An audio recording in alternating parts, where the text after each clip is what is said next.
So do you have any results on like whether it really helps the soul to recover? We have thousands of reports. I have several USDA professors, several professors at Urbana.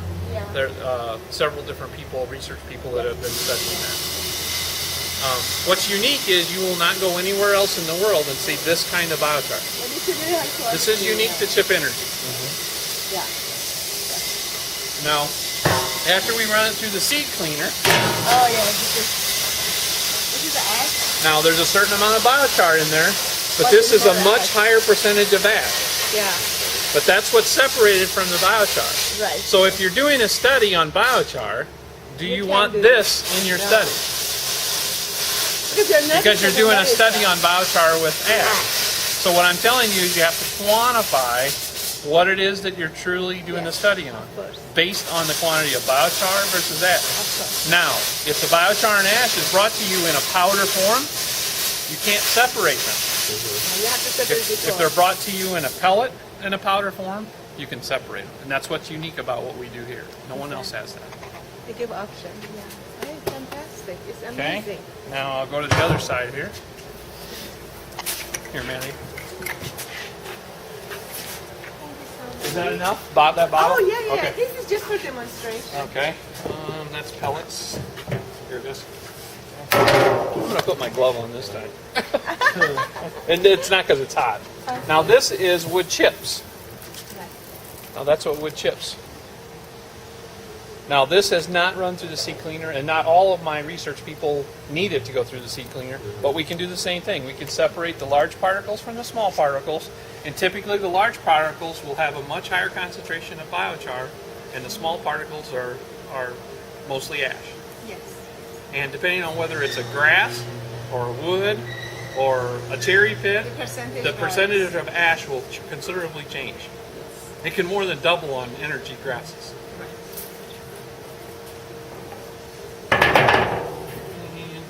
The other one's over here. And as you can see, the characteristics of the biochar, the visual characteristics are assimilated to what the feedstock looked like originally. The pellets look like pellets, the chips looks like chips, and now I'll show you corn cob.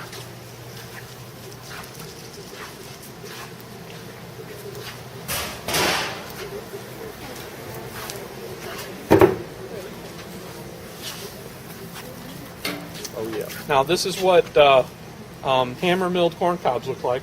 Oh, okay. Turned into biochar. Now I did this for a company called Mount Pulaski Products, Southern Illinois. It's where almost all the corn cobs in the state go to be processed into value-added products. But that's what corn cobs turn into. Now they were hammer milled into small pieces, so obviously you end up with smaller particles. But that when they do that, they don't give me the ability to separate the ash from the biochar. Because in your opinion, which type of feedstock generates more energy? Yeah. Oh, that's simple. Wood pellets, by far.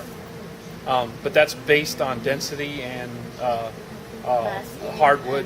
Hardwood pellet will put out. But I mean, there are multiple lists out there that will give you the basic BTU ratings. A higher ash product's going to have a less BTU rating just because of the physical characteristics will automatically tell you. For example, rice husks are unbelievable BTU, but they flash. Okay. The other downside is rice husks are full of silica. And you end up with a ridiculously high mineral content in your biochar. Now, if you want that, that's a great product to do that. But if you don't, that's the characteristics of the material will affect how it performs inside your combustion device. Not the gasifier, but in your heat exchanger.